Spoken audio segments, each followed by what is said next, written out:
So namaste YouTube. Do you have back pain while riding your R15 V3? Stop it. Get some help. Do you feel like this after your ride? I broke my back. My back is broken. What, A vertebrae or Well, what portion? Spinal. If that's you, then stay tuned. I'll tell you how to get more comfortable on your R15.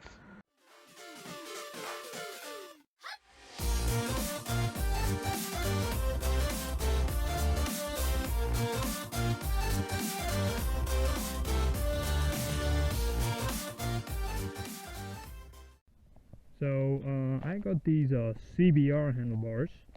Now this is the stock handlebar of the R15 V3. So as you can see, not only is it lower, not only does it sit lower, it also does not raise up.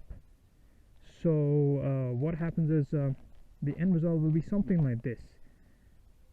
So you'll get about 2 inches. So now this is about 2 inches higher. So basically what you have to do is you've got to get custom bolts made to fit into the CBR 250R handlebar. Now this is the custom bolt that comes with the R15, the original bolt that's fitted over here. So this grooving here, this is 41 mm diameter, but unfortunately this over here is 37 mm diameter. So what will go and sit into the grooving of the fork over here is this threading, that's 41 mm. So you're gonna have to get bolts made that can fit in through this 37 mm at the top, and when it goes into the grooving it has to be 41 mm. It has to match the grooving exactly. I had to go to the Lathe Machine Workshop with the bike, and I had to get the bolts made and tested with the fork grooving. It took a few tries to get it right.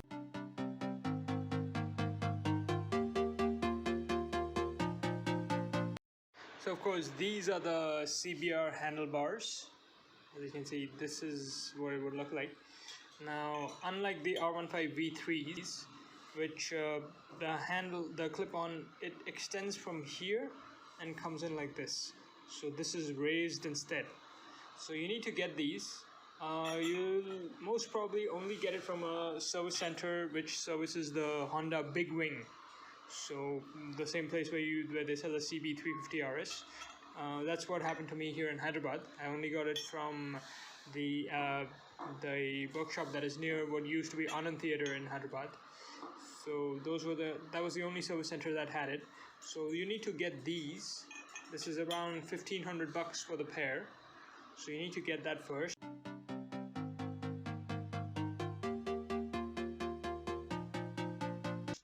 So the next thing to do would be to get the R15 V3's fork nut, or this is the bolt that you need to use as a sample. You can get this from any good Yamaha workshop. Take the handlebar and this to the workshop, and then ask them to make it so that it fits. So basically this needs to fit like that. It should fit. So this will be 37 mm.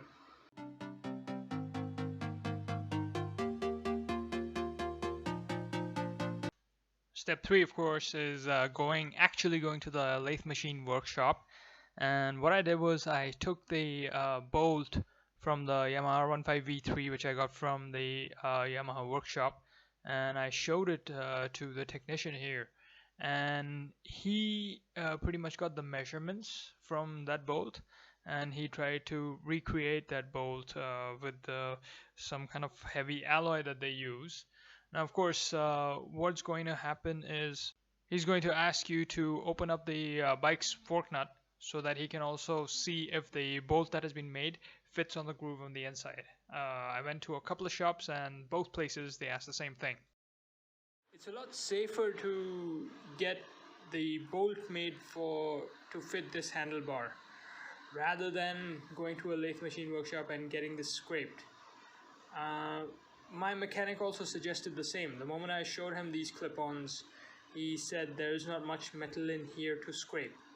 So there may be, now I'm not sure whether it'll actually happen or not, but if you get it grinded, if you grind this any further and it loses a bit of metal, so maybe in extreme conditions it may bend or it may break. It won't bend, it will break. So we don't know whether that'll happen or not, but better not to take a chance. So I would say get a custom bolt made to fit this clip on.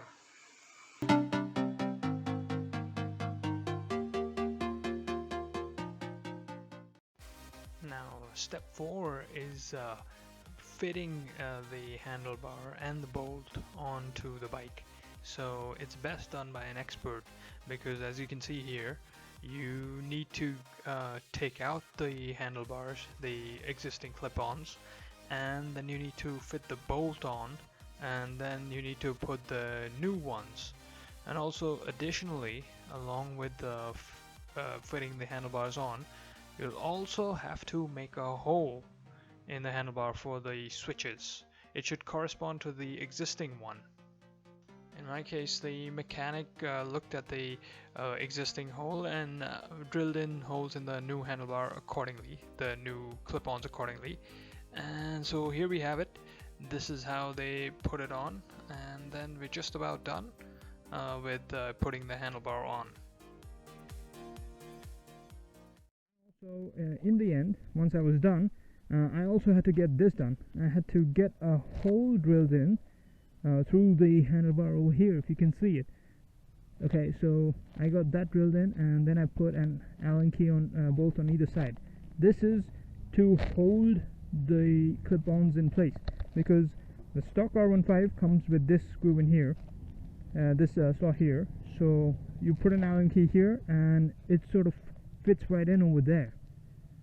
So it stays, when you're turning the handle, it stays in place. So you don't want this to move around. You don't want this to move independent of the bolt.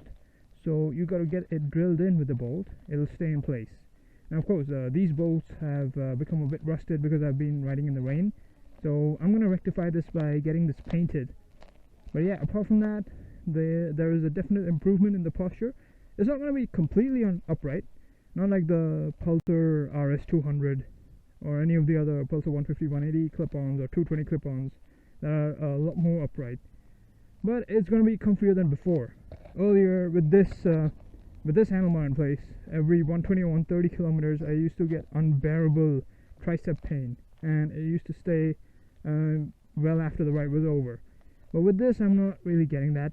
It's still a bit forward leaning, but it's much better than it was before. So yeah, this really helps if you want to get a bit more comfy position, and this is a better fit than putting a straight bike handlebar as I've seen in some other YouTube videos. So this is a better fit because it doesn't take away from the character of the bike. Essentially, this is a sports bike. So essentially, this was made for the track. Now, I sort of wanted to make it a sports tourer, kind of like the CBR 250R, because my thing is doing long distance riding. So yeah, this works really well for me. And here's a look at the improvement in the riding position. As you can see, it's slightly improved from before.